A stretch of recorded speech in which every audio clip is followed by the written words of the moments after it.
एक अलग से एग्जाम्पल है, ठीक है, आपको दिखाता हूं कि क्या एग्जाम्पल है सी लैंग्वेज के अंदर। फॉर लूप का एग्जाम्पल है, कैसे यूज करना है, क्या क्या चीजें होंगी, आइए देखते हैं। सबसे पहले मैं अपना कोड ब्लॉक्स ओपन कर लेता हूं, क्योंकि कोडिंग हमको यहीं पे करनी है। आप चाहे तो वीएस कोड का भी इस्तेमाल कर सकते हैं सेम कोडिंग को करने के लिए, ठीक है।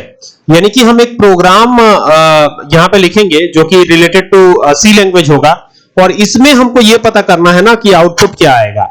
तो देखिए जरा प्रोग्राम क्या है, उसको लिखता हूं मैं यहाँ से एम्प्टी फाइल ले लेता हूं और अब यहां पर वो प्रोग्राम लिखता हूं। मुझे बताने की कोशिश करिएगा कि इसमें आउटपुट क्या आएगा। सबसे पहले तो मेन फंक्शन बनाया हमने, एंटर करके नीचे आएंगे, यहाँ पे कर्ली ब्रेसेस ओपन करेंगे और इसके बीच में हम कोडिंग करेंगे। तो जो भी कोडिंग करनी है यहीं पे करनी है। तो यहाँ पे इंटर टाइप का डेटा टाइप ले रहा हूं और एक वेरिएबल आई नाम से बनाया, दूसरा वेरिएबल बना रहे हैं सम नाम से। सम में क्या स्टोर कर रहे हैं, सम में 0 स्टोर कर रहे हैं। यहाँ टर्मिनेट करेंगे, टर्मिनेट करना यानी कि ये लाइन खत्म हो गई। आपका जो कंपाइलर है उसको ये पता चल जाएगा कि ये लाइन खत्म हो गई। अब देखिएगा जरा, यहाँ पे कमेंट लगा रहा हूं। कमेंट लगाने का मतलब है कि ये लाइन प्रिंटिंग में नहीं आती है। लूप चलेगा, लूप यहाँ पे चलेगा। तो कहां से कहां तक चलेगा, 1 से लेके 10 तक, 1 to 10 लिख रहा हूं। तो ये हो गया 1 से लेके 10 तक। और जब 1 से लेके 10 तक चलेगा तो कैसे चलेगा, तो ये थोड़ा पाइथन से अलग है। ध्यान दीजिएगा, एकदम पाइथन के जैसे नहीं है, पाइथन से अलग है। तो यहां पर ना आई की वैल्यू को 1 से स्टार्ट करेंगे। ये हो गया, आई की वैल्यू 1 से स्टार्ट हो गई।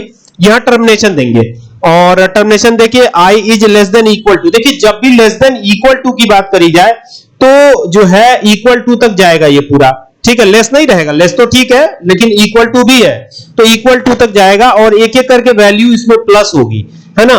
तो ये आपका लूप बन जाएगा और लूप की बॉडी हमेशा कर्ली ब्रैकेट से बनाते हैं। तो एक बॉडी इसकी बना ली हमने कर्ली ब्रैकेट से। और फिर अब हम क्या करेंगे, अब हम इंक्रीमेंट करवाएंगे, ठीक है। इंक्रीमेंट तो ऑलरेडी करवा रखा है, लेकिन किसमें इंक्रीमेंट करवाएंगे, बढ़ाएंगे, सम में वैल्यू को स्टोर कराएंगे, है ना। किसकी वैल्यू को, जो जो वैल्यू आई में जाएगी उसको सम में स्टोर करेंगे। तो ये स्टोर करा हमने, है ना। एक एक करके बढ़ती जाएगी वैल्यू आई की, सम में जो वैल्यू है वो एक एक करके बढ़ती जाएगी। जो कि आई में आई है वैल्यू वो जुड़ते जाएगी इसमें।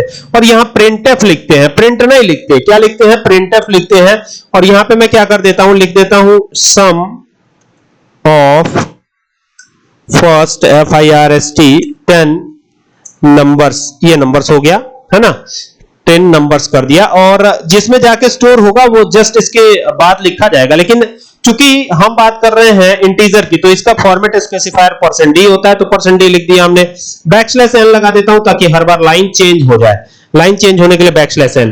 फिर यहां पे लगाना है आपको कॉमा, कॉमा लगा करके देन यहां पे सम को प्रिंट करा देना। तो ये सम हो जाएगा और यहां से ना इसको टर्मिनेट कर देंगे। बस हो गया काम हमारा, ठीक है। बहुत ज्यादा की जरूरत तो है ही नहीं। तो ये हो गया और अब इसको फाइल पे जाके सेव कर लेंगे। तो सेव पे क्लिक करेंगे। ध्यान रखिएगा कि जिस भी नाम से आप सेव कीजिएगा तो लास्ट में .c जरूर लगाइएगा, ठीक है। तो ये हो गया। अब ये प्रोग्राम आपका बन गया। बता सकते हैं आउटपुट क्या आएगा। देखिए आउटपुट में पहले तो ये देखिएगा, कंडीशन 1 से स्टार्ट करना है, लेस देन इक्वल टू 10 है, तो पहले 1 तो आएगा ही, फिर 2 आएगा, फिर 3 आएगा। सब में ये चीजें स्टोर होती जाएंगी, ठीक है। तो अभी इसको चलाने की बारी है। तो लूप कहां से कहां तक चल रहा है, 1 से लेकर 10 तक, मतलब 1 से लेकर 10 तक की वैल्यू को सब में जोड़ता जाएगा, जोड़ता जाएगा, जोड़ता जाएगा ये। तो जो भी आंसर आएगा तो 1 में 2 जुड़ेगा, फिर 2 में 3 जुड़ेगा, 3 में फिर 4 जुड़ेगा, 4 में फिर 5, ऐसे करके ये आएगा। तो यहां से बिल्ड पे चल के कंपाइल करते हैं।